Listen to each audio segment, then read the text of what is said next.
친구들 안녕하세요. 잘 지내고 있습니까? 계속해서 코로나가 잦아들지 않아서 모이기 어려운 상황이 계속되고 있는데 그럼에도 불구하고 우리 친구들이 이 시간 하나님의 말씀을 듣기 위해서 화면 앞에 있을 줄 압니다. 항상 말씀을 듣기 전에는 말씀 들을 준비를 하고 자리에 앉아 있어야 됩니다. 머릿돌과 성경책 잘 옆에 놓고 그것보다 더 먼저 하나님께 말씀을 잘 알아듣게 해달라고 기도하고 그런 마음으로 또 말씀을 잘 들으면 좋겠습니다. 비록 함께 모이지 못하지만 어디에 있든지 하나님을 사모하고 사랑하는 친구들에게는 하나님이 큰 은혜와 사랑을 알게 해주실 거라 믿습니다. 우리 친구들 말씀 들을 준비 잘 되었죠? 그러면 기도하고 오늘 말씀 배우겠습니다. 언제나 우리를 사랑하시는 하나님 아버지 감사드립니다. 늘 하나님의 말씀을 들려주시고 그 하나님의 말씀을 통해서 하나님의 뜻을 알 수 있도록 도와주심에 감사를 드립니다. 오늘도 하나님의 말씀을 듣고자 모였습니다. 이 말씀을 통해서 하나님이 우리가 어떻게 생활해야 되는지, 어떠한 생활을 통해서 하나님이 기뻐하시는지 알고자 원합니다. 각 친구들의 마음속에 하나님의 말씀을 심기어 주시기를 간절히 바라고 원합니다. 코로나로부터 영적으로 육적으로 강건하게 지켜주시고 이 하나님의 말씀 안에서 하나님을 의지하면서 생활할 수 있도록 인도해 주세요. 모든 것 하나님께만 의지합니다. 저희를 너무나도 사랑하시는 예수님 이름으로 기도드렸습니다. 아멘. 네, 오늘 시작하는 말씀 갈라디아서 5장을 펴보겠습니다. 신약 308페이지 갈라디아서 5장입니다. 신약 성경이니까 앞쪽을 찾으면 안 되고 뒤쪽을 찾아야겠죠? 갈라디아서 5장 16절, 17절 말씀입니다. 자, 페이지를 말해줬으니까 빨리 찾을 거라 생각하고 우리 1, 2학년 친구들은 찾기가 좀 어려울 수도 있겠죠? 자, 화면을 보고 읽어도 되겠습니다. 먼저 갈라디아서 5장 16절, 17절을 같이 읽겠습니다. 내가 이르노니 너희는 성령을 쫓아 행하라. 그리하면 육체의 욕심을 이루지 아니하리라. 육체의 소욕은 성령을 거스리고 성령의 소욕은 육체를 거스리나니 이 둘이 서로 대적하므로 너희의 원하는 것을 하지 못하게 하려 함이니라. 그리고 그 밑에 22절로 23절 말씀 갈라디아서 5장 22절 23절 바로 밑에 있죠? 또 같이 읽겠습니다.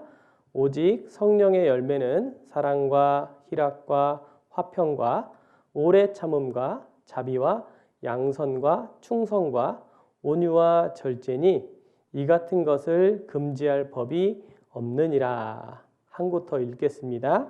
갈라디아서 5장 25절 말씀이에요. 같이 또 읽겠습니다. 만일 우리가 성령으로 살면 또한 성령으로 행할지니. 네, 감사합니다. 자, 이제 선생님 보시고요. 이번 주 공과의 본문은 굉장히 길어요. 머릿돌에 보면 에베소서 4장부터 5장까지 그리고 갈라디아서 5장에 대해서 성경 3장을 본문으로 삼고 있습니다. 비록 길긴 하지만 우리 친구들이 하나님의 말씀대로 살기 위해서는 그 하나님의 말씀을 올바로 알아야만 말씀대로 살 수 있어요. 꼭 그 말씀을 읽어보시기를 부탁을 드립니다. 그리고 그 말씀을 배우는 가운데에서 이렇게 하나님이 나에게 살기를 원하시는구나 라는 것을 새기면 좋겠어요. 이 말씀은 성령의 감동하심으로 우리에게 전해진 것이고 비록 1900년 전에 사도 바울에 의해서 기록되었지만 그것이 오늘날 우리에게 전해진 성경이 된 거예요. 하나님의 감동하심, 성령의 감동하심으로 기록된 것이기 때문에 1900년 전에 그 당시 에베소 교회, 갈라디아 교회 성도들에게도 필요한 말씀이었지만 이 말씀이 우리에게도 동일하게 똑같은 말씀이 된다라는 것은 정말 놀라운 사실이에요. 그 사실을 마음에 기억하고 말씀을 잘 배워야겠습니다. 먼저 지난 2주 전 48과의 말씀 가운데 사도 바울이 하나님의 은혜의 말씀을 전한 사건을 배웠어요. 기억나나요? 혹시 기억이 안 날까 봐 지도를 보겠습니다. 사도 바울이 복음을 전하러 온 곳에 다녔다라는 것을 배웠을 거예요. 1차 전도 여행, 2차 전도 여행, 그리고 3차 전도 여행, 그리고 마지막 4차 전도 여행을 통해서 사도 바울은 온 유대와 사마리아와 땅끝까지 이르러 복음을 전하라라는 하나님의 말씀을 실천한 거예요. 그리고 이 복음의 말씀이 전해지는 가운데 많은 곳에서 이제 구원받은 사람들이 생겨나고 그 구원받은 사람들이 모여서 교회가 되고 그 교회 가운데 사람들이 모이면서 여러 가지 문제들이 생겼던 거예요. 그래서 그 구원받은 성도들이 어떻게 살아가야 되는지를 가르쳐주기 위해서 이 사도 바울이 성령에 감동하신 가운데 서신서를 기록하게 된 겁니다. 보면 비록 1차, 2차, 3차, 4차 전도여행은 크게 갔던 길을 보여줬다면 그 갔던 지역의 어떤 이름들이 여러 개 써 있죠. 많은 지역에 복음이 전해졌고 오늘 본문이 되었던 갈라디아 지역에 있는 성도들에게 보낸 서신이 있고 또 에베소 지역에 있는 성도들에게 이 서신을 보내서 하나님 말씀대로 살아야 됩니다. 하나님은 이렇게 살기를 원합니다. 라는 사도 바울의 서신서가 전해졌어요. 그 사도 바울의 편지의 내용은 바로 하나님의 마음이 담겼죠. 머릿돌에도 잘 정리가 돼 있지만 선생님도 여기 화면에 정리를 좀 다시 한번 해봤어요. 사도 바울이 편지를 썼습니다. 사랑하는 형제 자매들에게, 구원받은 성도들에게 하나님의 뜻에 대해서 가르쳐 주었어요. 에베소 교회, 갈라디아 교회 성도들에게 편지를 보냈습니다. 그 편지는 우리가 지금 보고 있는 성경을 말하는 거예요.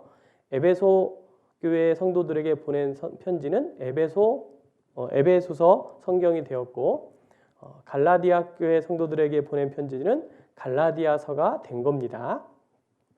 그 교회 성도들에게 당부의 어떤 하나님의 말씀을 전했는데 첫 번째로 서로 용서하고 하나 되는 생활을 하세요라고 권면했습니다. 왜냐하면 구원을 받았지만 아직 하나님의 뜻대로 온전하게 살지 못하는 사람들이 있었기 때문에 아마도 다툼이 있었던 것 같아요. 그래서 다투더라도 용서하고 그리고 할 수만 있으면 싸우지 말고 하나가 되세요라는 말씀을 전한 겁니다. 에베소서 4장 1절로 7절에 우리는 같은 주님을 믿으니까 하나가 돼야 됩니다라고 말한 거예요. 또 에베소서 4장 11절로 16절의 말씀에 보면 자라나는 생활을 하세요. 하나님을 아는 것과 믿는 것에 하나가 되고 어린아이처럼 거짓말에 속지 말고 하나님이 기뻐하시는 뜻대로 자라가세요. 우리 친구들이 지금 성장기에 있어요. 성장기라는 말은 점점점 자라가고 있는 시기라는 겁니다.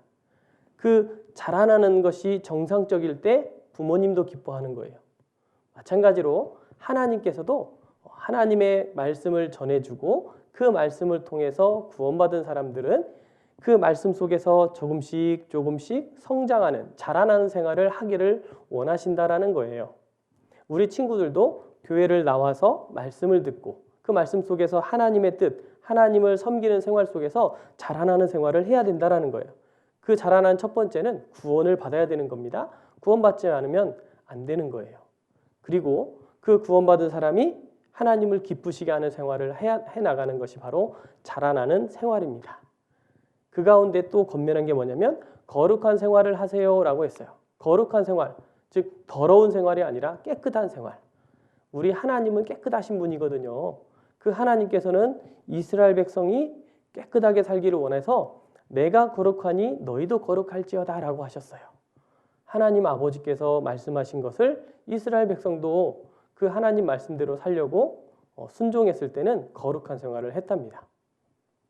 우리 친구들도 이제 하나님을 경외하는 생활을 하기 때문에 우리가 하나님 믿는 사람으로서 하나님 믿는 사람답게 살아가는 생활, 그 거룩한 생활을 해야 된다라고 말씀하고 있어요. 그래서 옛사람을 벗어버리고 새사람을 입으라. 옛사람은 우리들 마음속에 있는 하나님 보실 때 더러운 죄들, 이런 것들을 벗어버리고 새사람을 입으라. 즉 구원받은 사람에게 선물로 주시는 성령님을 따라서 살아가는 생활을 살아간다면 그것을 하나님이 기뻐하신다라는 거예요.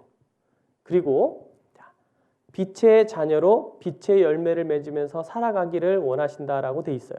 빛의 자녀. 빛의 자녀가 되었다라는 것은 빛은 하나님을 이야기하는 거예요. 하나님은 빛을 만드신 분이고 빛의 근원이 되세요.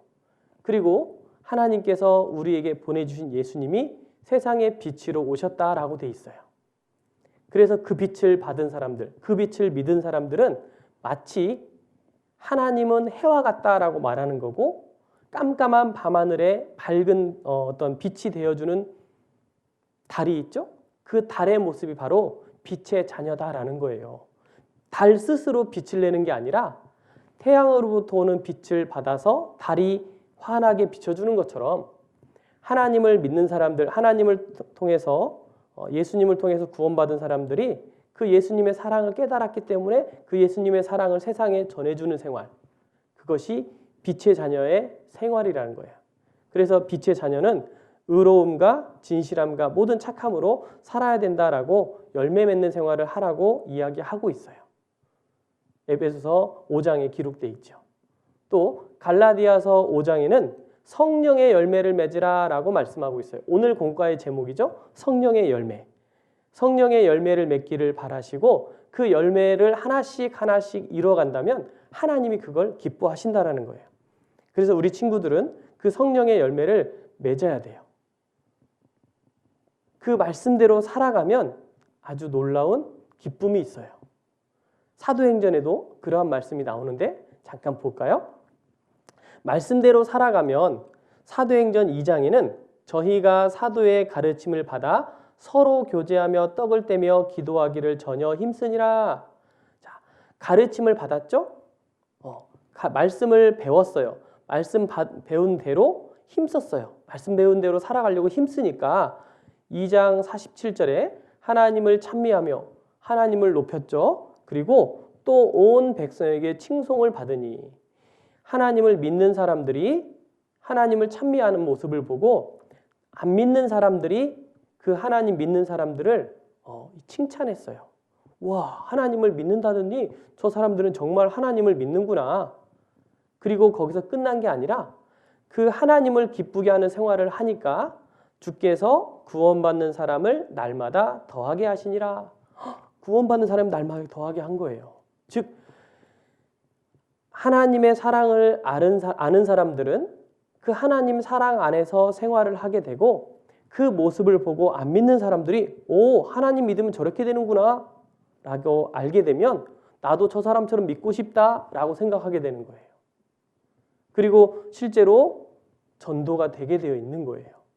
그래서 전도할 때 최고의 방법은 내 생활 속에서 하나님을 믿는 올바른 모습을 보여주게 되면 친구들을 전도하는데 아주 큰 힘이 되는 겁니다. 그리고 사도 바울과 바나바가 이 복음이 전해지는 가운데 안디옥에 많은 사람들이 구원을 받았어요. 이 구원받은 사람들이 많아지니까 예루살렘 교회에서 바울과 바나바를 보냈어요. 보내서 무엇을 하겠냐면 말씀을 가르치게 했어요. 자, 그 내용이 사도행전 11장 25절로 26절 말씀인데 바나바가 사울을 찾으러 다소에 가서 만남에 안디옥에 데리고 와서 바나바와 사울 둘이 교회에 1년간 모여 있어서 큰 무리를 어떻게 했어요? 가르쳤고 그 구원받은 사람들을 가르쳤어요. 그랬더니 제자들이 안디옥이란 지역에서 비로소 뭐라고 됐어요? 그리스도인이라 일컬음을 받게 되었더라. 바나바와 바울이 1년간 가르쳤는데 그 안디옥에 있던 사람들이 말씀대로 생활한 거예요. 이 사람들의 모습을 보고 안디옥에 있던 사람들이 뭐라고 했냐? 저 사람들 그리스도인이다. 그리스도인이라는 말은 뭐냐면 그리스도를 믿는 사람이다. 그리스도가 누구예요? 예수님이죠. 예수님 믿는 사람이다. 하나님 믿는 사람이다. 라고 인정해 주는 거예요. 그런데 친구들 생각해 봐요. 누가 인정해 줄까요? 어떻게 살았을 때 인정해 줄까요? 말씀대로 행했을 때 인정받는 거예요. 예수님 말씀대로 저 사람들은 사네. 진짜 예수님 제자가 맞구나. 그래, 저 사람들은 진짜 그리스도인들이야. 그래서 말씀을 우리가 배우는 중요한 이유는 말씀대로 살아가다 보면 많은 사람들이 나를 보고 너는 예수님 믿는 사람이구나. 와, 너를 보니까 예수님 나도 믿고 싶다. 이렇게 생각하게 되는 거예요. 그래서 사도 바울은 이 서신서 말씀을 통해서 하나님의 뜻을 전해줬는데 그 하나님 뜻 속에서 우리 생활 속에서 열매 맺는 생활 하기를 원하셨어요. 열매 맺는다는 것은 뭐냐면 말로만 하는 게 아니라 실제 생활 속에서 이루는 생활을 하기를 원한 거예요.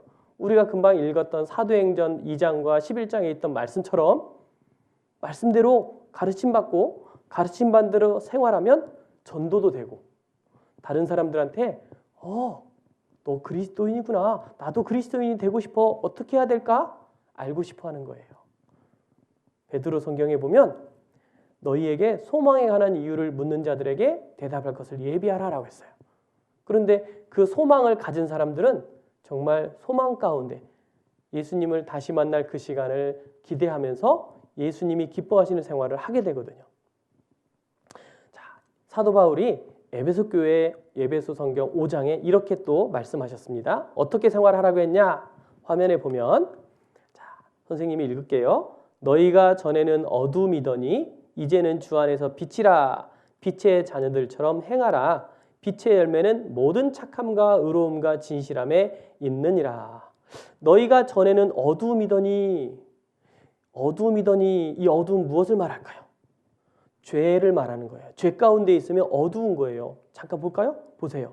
이렇게 깜깜한 밤 기분이 좋아요? 안 좋잖아요. 깜깜함, 어두움은 하나님이 기뻐하시는 게 아니세요. 깜깜한 세상 가운데 빛의 자녀가 되기를 원하시는 거예요. 그래서 이제는 주 안에서 빛이라 라고 했죠. 주 안에서입니다. 예수님 안에서 빛이 되는 거예요. 왜? 예수님이 세상의 빛으로 오셨기 때문에 예수님을 믿는 자들에게는 그 세상의 빛이 되신 예수님이 역사하시기 때문에 빛으로 나타내는 거예요. 그런데 빛의 자녀들처럼 행하라 라고 얘기하고 있어요.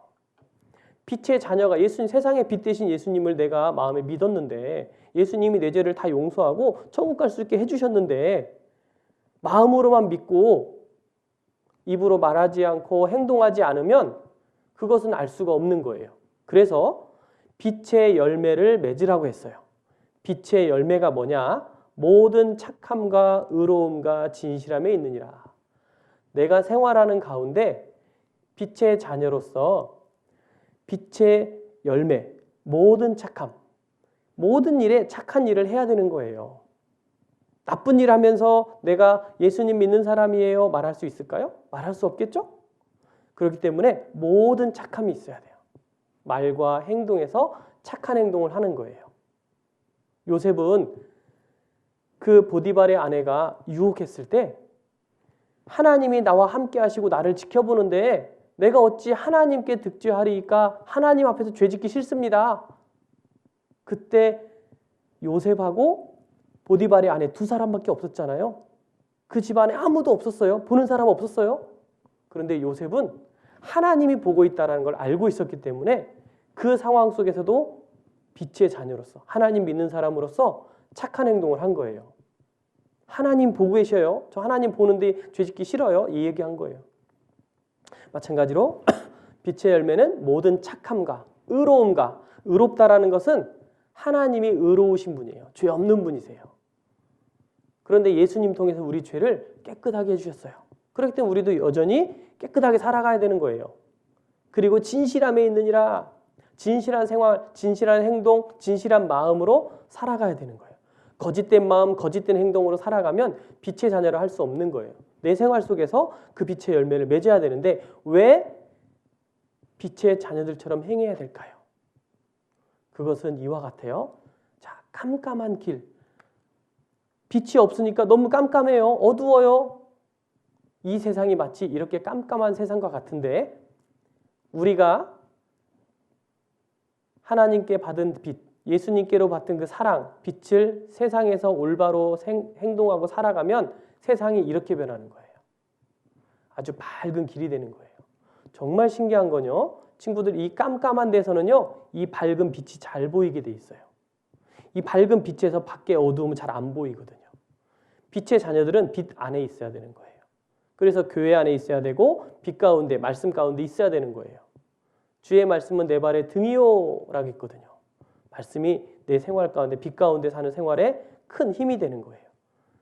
빛 밖에 있으면, 어두움 가운데 있으면 세상 사람들이 이 빛에 있는 우리들을 보게 돼 있어요. 지켜보는 거예요. 저 예수님 믿는다는데 쟤는 어떻게 생활하나 보는 거예요. 그래서 우리가 빛된 생활을 하게 되면 사람들이 우리를 보고 부러워하게 되는 거예요. 그리고 우리가 빛된 생활을 하는 중요한 이유는 무엇이냐면 10절부터 또 읽어볼게요. 주께 기쁘시게 할 것이 무엇인가 시험하여 보라. 주께, 하나님께, 예수님께 기쁘시게 할 것이 무엇인가 시험해야 봐야 돼요. 선생님이 어렸을 때 초등학교 5학년 때 어떤 친구가 신문을 막 새벽에 돌리는 거예요. 그 이야기를 듣고서 나도 신문 돌리기 해보고 싶은 거예요. 어린 마음에. 그래서 부모님한테 아버지, 저 새벽에 신문 돌리고 싶어요. 했더니 아버지한테 엄청 혼났어요. 왜 혼났을까요? 아버지가 기뻐하는 일이 정확히 무엇인지를 잘 몰랐기 때문에 내가 하는 행동이 부모님을 기쁘게 하는 행동이 아니었던 거예요. 오히려 내가 선생님이 만약에 아버지 제 공부 열심히 할게요 했다면 아주 기뻐하셨을 거예요. 그리고 실제로 공부했다면 정말 기뻐하셨을 거예요. 그런데 엉뚱하게 새벽에 신문 돌릴게요 하니까 기뻐하지 않으시고 오히려 꾸중을 하게 되는 거예요. 마찬가지로 주께 기쁘시게 할 것이 무엇인지 시험하여 보라고 했어요. 나를 사랑하신 예수님께서 무엇을 기뻐하실까? 그걸 생각해 봐야 돼요. 그리고 너희는 열매 없는 어두움의 일에 참여하지 말라고 돼 있어요. 어두움의 일은 죄 짓는 일이에요. 하나님이 싫어하는 일이에요. 더러운 일이에요. 열매 없는 어두움의 일. 세상의 죄는 열매가 없는 일이지만 빛의 열매는 열매가 있는 거예요. 그 열매를 하나님이 기뻐하신다라는 거예요. 이렇게 이야기를 한번 해볼까요? 자, 한 과수원 주인이 있고 과수원을 돌보는 농부가 있어요. 과수원 주인이 원하는 것은 무엇일까요? 이렇게 많은 열매 맺는 것을 원한 거예요. 한 그루 나무를 심었어요. 그런데 어느 날 주인이 와서 보니까 이 나무엔 열매가 없는 거예요. 그래서 이야기합니다. 아니 이 나무에는 왜 열매가 없는 것이냐? 예, 날마다 열심히 돌봤는데 열매가 생기지 않았습니다. 그러자 주인이 잘라버려라! 얘기하니까 농부가 얘기했어요. 주인님 아직 얼마 되지 않았으니까 시간을 좀 더 주세요. 제가 열심히 돌보겠습니다. 그리고 열매 맺지 않으면 그때 잘라도 되지 않을까요? 그래서 주인은 그럽시다. 한번 지켜보겠습니다. 얘기한 거예요.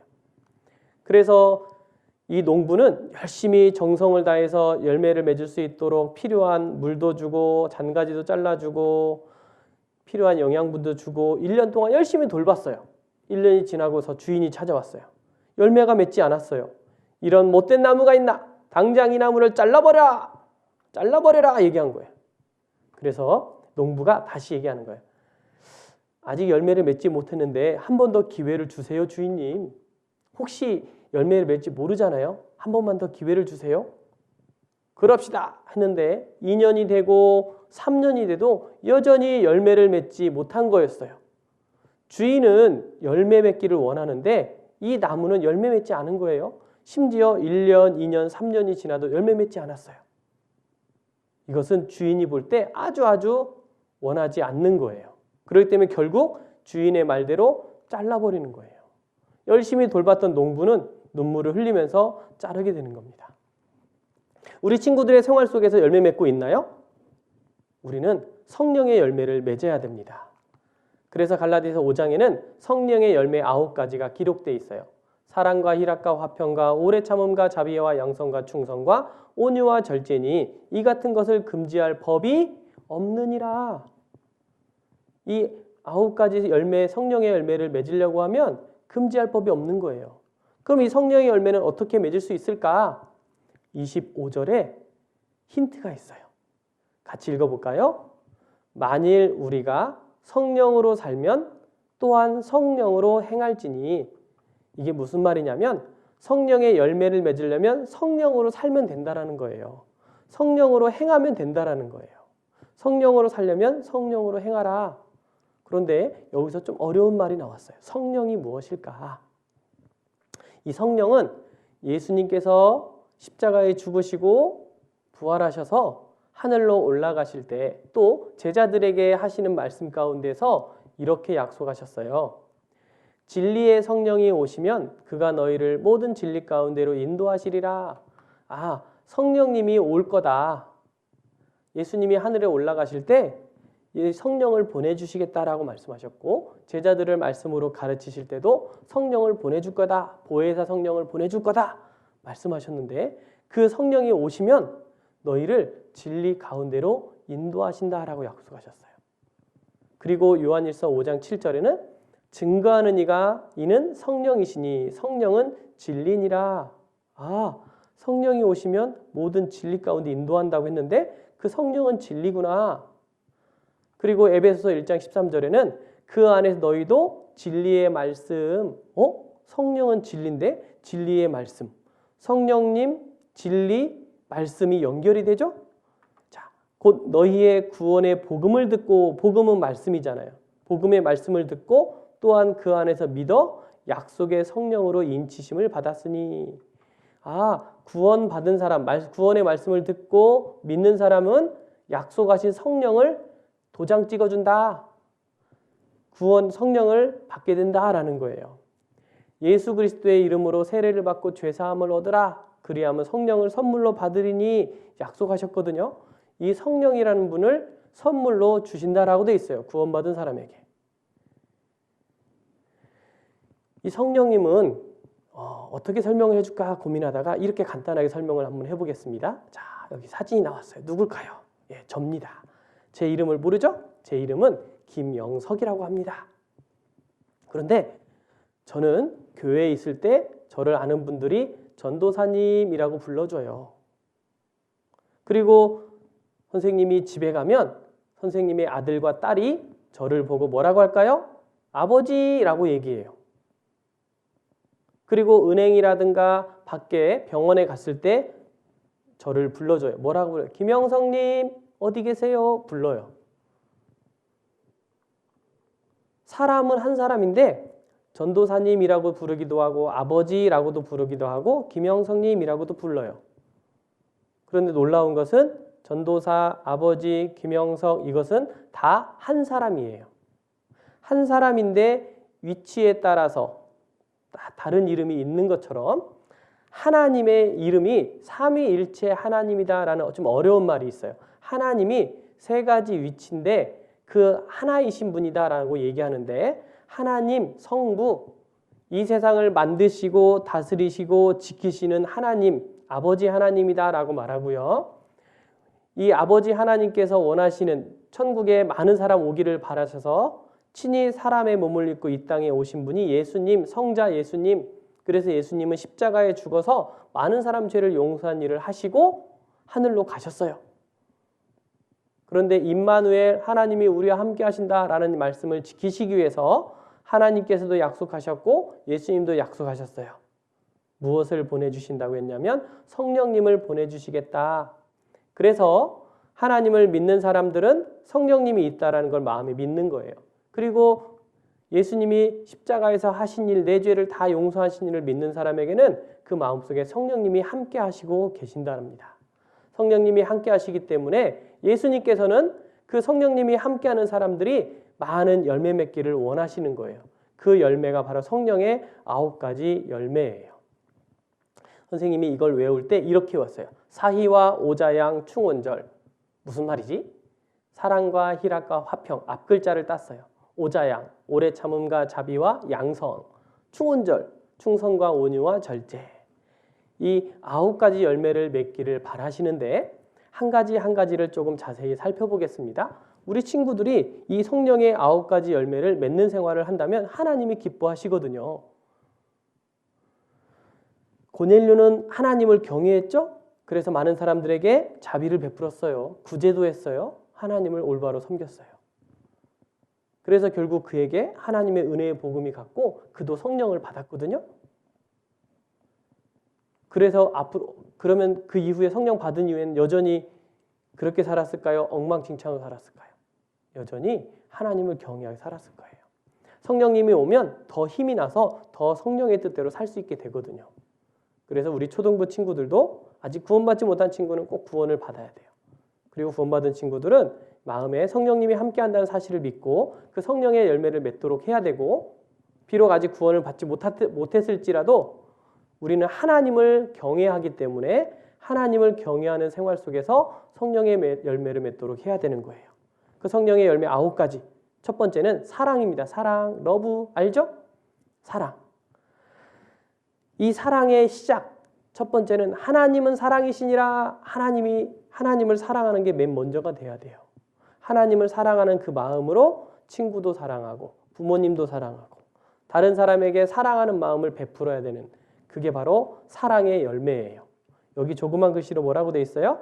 나에게 잘해주고 마음에 드는 사람만 사랑하는 것이 아니라 나를 괴롭히고 미워하는 친구까지도 사랑한다. 그런데 이 사랑이 어디부터 시작되냐면 하나님을 사랑하는 것부터 시작하는 거예요. 하나님이 나를 위해서 생명도 주시고 호흡도 주시고 이 온 세상도 만들어 주셨죠? 그 하나님을 사랑하는 가운데 또 다른 사람들한테 사랑을 베푸는 것, 그게 성령의 열매랍니다. 우리 친구들 하나님을 사랑하는 그 마음으로 성경 읽고 기도하고 오늘도 말씀을 배우는 거예요. 그 사랑으로 누군가를 또 사랑하는 그런 행동을 한다면 성령의 열매를 맺게 되는 거예요.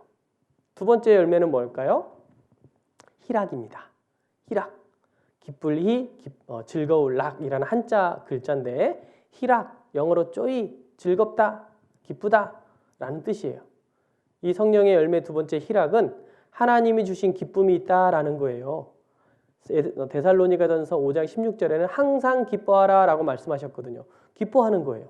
어떻게 기뻐하냐면 개그맨이 에이 웃긴 행동에서 웃는 게 아니라 하나님이 우리에게 주신 기쁨이 있어요.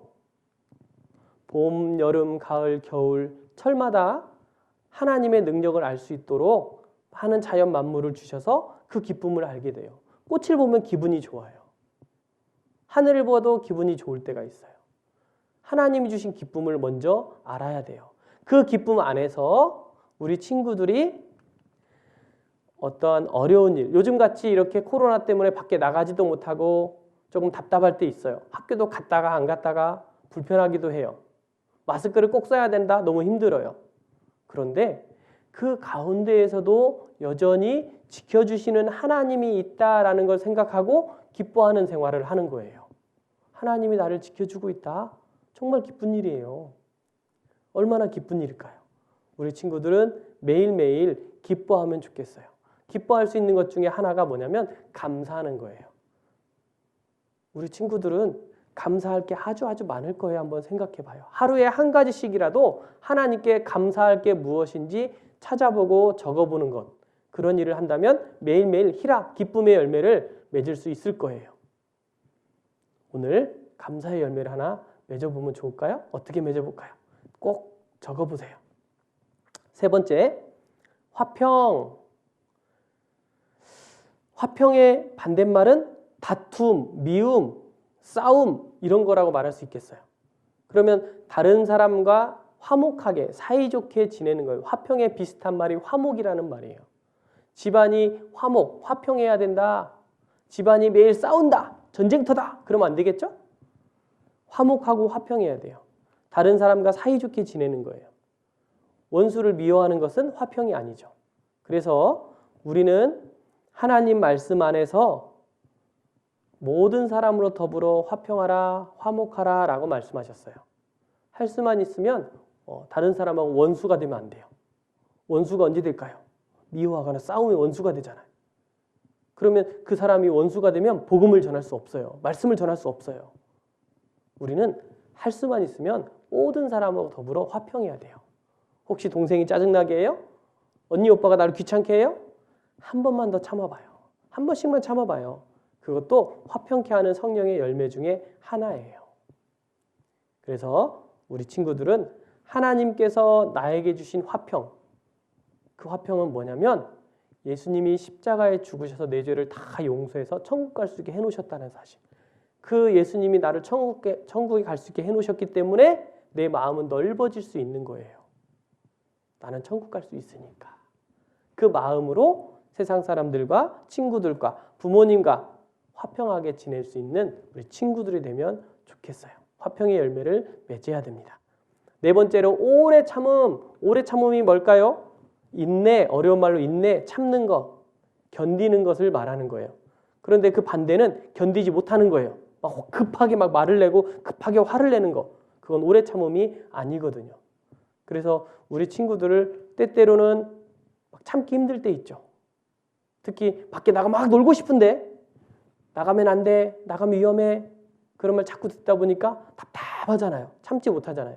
빨리 나가고 싶잖아요. 그런데 때때로는 이렇게 잘 참는 것도 하나님이 원하시는 거예요. 여기 보면 하나님께서 죄인인 우리를 오래 참아 주셨듯이 우리도 서로 오래 참는 것, 기도 응답을 빨리 안 해주신다고 실망하지 않고 하나님의 때를 기다리는 것, 이것이 오래 참음이에요. 우리가 코로나 때문에 벌써 작년 2월부터 계속 기도했어요. 빨리 코로나가 끝나게 해주세요. 에이, 하나님 내 기도 안 들어주네?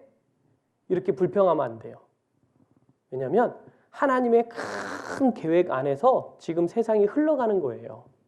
마지막 때 이런 온역이 있을 거라고 말씀하셨기 때문에 마지막 때 징조로 보여주신 거라는 거예요.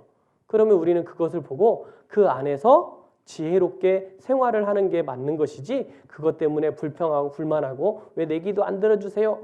그게 아니라 코로나 속에서도 어떻게 해야 될지 알게 해주세요라고 기도하는 게 지금은 우리에게 필요한 거라 생각 들어요. 그래서 코로나가 빨리 끝나게 해주세요도 기도해야 되겠지만 언제 끝날지 모르지만 그때까지 잘 참을 수 있게 해주세요라고 하는 기도도 필요한 거예요. 왜냐하면 오래 참아야 되거든요. 다섯 번째로 자비. 또 다른 사람에게 어떠한 도움을 주는 것, 다른 사람을 불쌍히 여겨서 그 사람에게 친절을 베푸는 것, 그것이 자비예요. 자비에 제일 큰 자비를 베풀어 주신 건 바로 예수님이세요. 예수님은 온 세상 사람들의 죄를 다 용서해 줬는데 그 죄가 너무너무 많고 너무 극악무도한 죄를 지은 사람도 용서해 주셨거든요. 문제는 그 사람이 안 믿기 때문에 지옥 가는 거예요. 어쨌든 예수님께서는 큰 자비를 베풀어서 우리에게 사랑을 베풀어 주셨어요. 그것처럼 우리도 예수님이 해주신 사실을 마음에 믿는 사람은 그 사실을 가지고 기억하고 또 다른 사람한테도 자비를 베풀 수 있어야 돼요.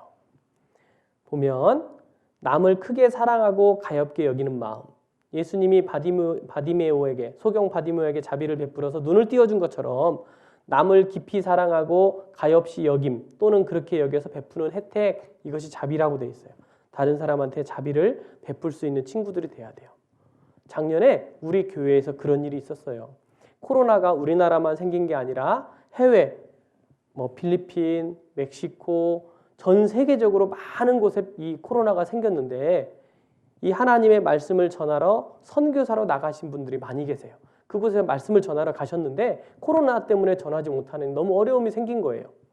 그런데 이 사실을 듣고 우리나라는 그래도 괜찮지만 물론 어렵기도 하지만 다른 나라는 더 힘든 곳이 많았거든요. 그래서 이 사실을 안 모든 교회 성도님들이 헌금을 해서 그 해외 교회에 헌금을 보내줬어요. 자비의 마음으로, 사랑의 마음으로 그 헌금을 해서 그 불쌍한 그 사람들에게 마스크도 나눠주고 복음을 전할 수 있도록 도움을 주는 그런 헌금을 해서 실제적으로 이 자비의 행동을 한 적이 있어요. 우리 친구들도 간식 사 먹을 거 한번 줄여서 그러한 일을 해보는 것도 아주 큰 의미가 있다 생각을 해요. 헌금만 할 게 아니라 또 다른 특별 헌금으로 해서 해외에 있는 교회 친구들에게, 어린이들에게 정말 우리는 그래도 잘 먹고 있는데 못 먹고 있는 그 친구들에게 마스크라도 사주세요라고 하고 헌금을 한다면 그 마음을 하나님이 기뻐하세요. 자비의 열매를 맺기를 바랍니다. 여섯 번째, 양선. 비슷한 말로 친절하다라는 말로 말할 수 있어요. 그래서 여기 보면 양선, 남에게 친절하며 자기의 것을 나눠주고 양보도 잘하는 것. 그다음에 양보도 잘하는 거. 그래서 어떤 길을 가는데 저기요 길 좀 물어보려는데 몰라요 그냥 가버리면 그것은 양선이 아니에요. 누군가가 나에게 도움을 요청했을 때 네 하고 도와줄 수 있는 마음. 예를 들어 다리가 불편해서 목발을 짚고 가는 친구가 있다면 그 친구한테 내가 할 수 있다면 가방 들어줄까? 라고 도움을 줄 수도 있겠고, 휠체어를 가고 있는 사람이 있을 때 좀 밀어드릴까요? 라고 물어보는 거예요. 그냥 밀어주면 안 돼요. 그건 예의가 아니고 물어봐야 되는 거예요. 내가 하고 싶다고 해서 마음대로 한다고 해서 그게 친절이 아니고 그 사람이 원하는 걸 해줬을 때 친절이 되는 거예요. 그래서 우리 친구들의 생활 속에서도 예를 들어 뭐 버스를 타고 갔을 때 할아버지 할머니 서 있다 양보해 줄 수 있는 사람이 돼야 돼요. 왜? 우리는 건강하니까요. 그래서 다른 사람에게 친절을 베푸는 양선, 그 열매를 맺어야 됩니다. 7번째 충성. 충성하면 뭐가 생각나요? 선생님 군인 하시고 생각나요? 군인 할 수 있다. 차렷 경계 충성. 예, 군인들에게 필요한 건 충성이라고 그래요. 성경에서도 이 충성은 아주 중요해요. 왜냐하면 하나님을 믿는 사람들이 하나님의 자녀로서 하나님께 충성하는 생활을 해야 되고, 디모데후서 2장에 보면 그리스도의 좋은 군사로 불렀다라고 돼 있거든요. 우리는 주님의 군사예요. 군사로서 주님께 충성하는 사람들이 된다면 그것을 기뻐하세요. 충성하는 사람이 돼요. 그럼 충성한다는 것은 무엇일까? 맡겨진 일을 대해서 끝까지 책임지고 최선을 다하는 거예요. 하나님의 일에 또 자기 각자에게 주어진 일에 충성을 다하는 사람을 하나님이 기뻐하세요. 8번째, 온유. 이 온유라는 무엇을 말하냐면 부드러운 마음, 솜털 베개 같은 부드러운 마음을 이야기하는 거래요. 즉 마음이 포근하고 넓은 거예요. 마치 우리 엄마 품처럼, 우리 부모님 따뜻한 품처럼 나를 폭 안아주고 이해해주고 격려해주는 마음. 그것을 다른 사람한테도 내가 베풀 수 있어야 돼요. 그래서 우리 친구들은 예수님이 나는 마음이 온유하고 겸손하니라고 말씀하셨어요. 예수님 닮은 우리들은 그 온유한 마음을 가지고 다른 사람들한테 그런 행동들을 해야 되는 거예요. 여기 보면 온유의 반대는 포악함인데, 온유는 다른 사람들에게 친절하고 부드러운 태도를 보여주는 것이다. 부드러운 태도, 온유의 열매를 맺어야겠죠? 9번째, 마지막, 절제. 셀프 컨트롤, 절제의 반대말은 무절제. 어렵네. 방탕함, 어렵네. 함부로 사는 것, 계획 없이 사는 것, 더럽게 살거나 깨끗하지 못하게 사는 것. 절제하는 것은 잘 참는 생활이에요. 하고 싶은 대로 막 하는 게 아니에요. 먹고 싶은 대로 막 먹으면 어떻게 해요? 뚱뚱해져요. 뚱뚱해지는 거예요. 자고 싶은 대로 막 자요. 게으름뱅이 되는 거예요. 핸드폰 같은 것도 절제하지 못하면 눈도 아프고 거북목되고 특히 부모님들과 싸움도 나게 돼요. 절제하지 못하기 때문에 그래요. 딱 필요한 것만 보고 핸드폰 보지 않는다면 절대 부모님과 다른 사람 피해 줄 일이 없는데 절제하지 못하니까 그런 거거든요. 부모님한테 화낼 게 아니라 내가 절제하지 못한 건 아닌지 생각해 봐야 돼요. 그래서 이 하나님 앞에서 내 생활을 잘 절제하는 게 필요한 거예요. 여기 보면 좋은 물건을 갖고 싶고 맛있는 것은 다 사 먹고 싶고 자기가 좋아하는 게임, 인터넷, TV, 핸드폰 등을 알맞게 조절하여 제한하는 것, 절제의 반대는 방탕함이다. 절제하는 거예요. 특히 요즘 같은 코로나 시대에 절제가 잘 돼야 내 생활을 할 수가 있거든요. 그래서 우리 교회학교 친구들이 성령의 9가지 열매, 사랑과 희락과 화평과 오래 참음과 자비와 양선과 충성과 온유와 절제를 잘 열매 맺는 생활을 해야 되는 거예요. 왜냐하면 주님이 우리에게 이것을 원하시거든요. 그리고 그 생활을 잘 하려면 어떻게 해야 되냐? 갈라디아서 5장 16절로 17절에 내가 이르노니 너희는 성령을 쫓아 행하라. 그리하면 육체의 욕심을 이루지 아니하리라. 육체의 소욕은 성령을 거스리고 성령의 소욕은 육체를 거스리나니, 같이 읽어볼까요? 이 둘이 서로 대적함으로 너희의 원하는 것을 하지 못하게 하려 함이니라. 육체의 소욕이 있고 성령의 소욕이 있대요. 그런데 우리는 성령의 소욕을 쫓아 행해야 된다라고 이야기하고 있어요. 그 설명을 이렇게 한번 주어볼게요. 보세요. 여기 흰 개와 검은 개 2마리가 있어요. 누가 이길까요? 흰 개, 커 보이니까 흰 개가 이길까요? 아니, 날렵해 보이는 검은 개가 이길까요? 누가 이길까요? 정답은 힘이 센 개가 이기는 거예요. 힘이 센 개. 그런데 만약에 이 하얀 개한테 밥을 매일 주고 이 검은 개는 굶겼어요. 한 달 동안. 둘이 싸우면 누가 이길까요? 당연히 흰 개가 이기죠. 왜? 잘 먹었으니까. 검은 개는 계속 먹이고 흰 개는 한 달 동안 굶겼어요. 누가 이길까? 검은 개. 이 흰 개와 검은 개 이야기를 통해서 이렇게 적용할 수 있어요. 흰 개, 하얀 거니까 성령의 소욕이다 생각해봐요. 검은 게 새카마니까 어두움의 일이니까 육신의 소욕이라 생각해봐요. 성령의 소욕은 말씀대로 살고 말씀을 읽고 기도하고 말씀대로 행하는 삶이 성령의 소욕인 거예요. 육신의 소욕은요, 내 맘대로 하고 내 생각대로 하고 절제하지 못하는 것이에요. 이 두 가지가 항상 싸워요. 내 맘대로 하고 싶은데 아니야, 말씀은 그렇게 하라고 안 했어. 참아야 돼. 아, 자고 싶은데 기도해야 되는데 성경 읽어야 되는데 아, 졸려, 피곤해. 이 두 가지가 항상 싸우는데 성령의 소욕대로 행하려면 성령이 원하는 것을 해야 돼요. 만일 우리가 성령으로 살면 성령을 행할 수 있다라고 했어요. 그래서 내 생활 속에서 성령의 소욕대로 살아가야 돼요. 성령의 소욕을 멸시지 말라고 했거든요. 내 마음속에서 하나님 말씀대로 살고 싶은 마음이 왔을 때 그 말씀대로 행하는 것, 그것이 하나님이 원하시는 거예요. 그래서 성령의 소욕대로 하기 위해서 우리는 말씀을 배우고 읽는데 게으르면 안 돼요. 오늘도 이 시간 말씀을 잘 배웠습니다. 이 말씀 속에서 하나님이 원하시는 것을 행해야 되는 거예요. 빛의 자녀들의 빛의 열매. 성령을 받은 사람들은 성령의 열매. 하나님을 경외하는 사람의 합당한 열매. 요셉처럼, 다윗처럼, 디모데처럼. 디모데는 성경을 알고 어려서부터 성경을 알았죠? 그 말씀에 순종해 살아감으로 말미암아 결국 구원받고 하나님의 일꾼이 되었어요. 우리 친구들도 비록 아직 어리지만 하나님의 말씀을 꾸준히 듣는 가운데 구원받고 그리고 하나님의 일꾼으로 준비가 되어서 하나님 보실 때 기쁨이 되는 성령의 열매도 맺고 빛의 열매도 맺는 우리 친구들이 되기를 바라요.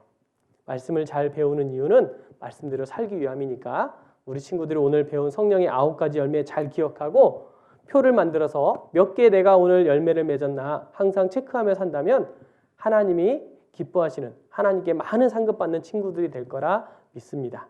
우리 친구들 이번 한 주간도 성령의 열매를 많이 맺는 친구들이 되기를 바랍니다. 응원할게요. 화이팅! 네, 기도하고 마치겠습니다. 사랑해 주님 감사합니다. 오늘 하나님 말씀을 배우게 해주셔서 감사드립니다. 빛의 열매를 맺고 성령의 열매를 맺으라 말씀하셨습니다. 우리가 한 주간 또 생활할 때에 이 말씀을 기억하고 성령의 열매를 맺을 수 있도록 빛의 자녀로서 빛의 열매를 맺을 수 있도록 도와주시고 지켜주세요. 항상 코로나로부터 지켜주시고 하나님 보실 때 언제 어디에 있든지 하나님 보시기에 합당한 친구들이 되도록 도와주세요. 우리를 너무나도 사랑하시는 예수님 이름으로 기도드렸습니다. 아멘. 수고하셨습니다.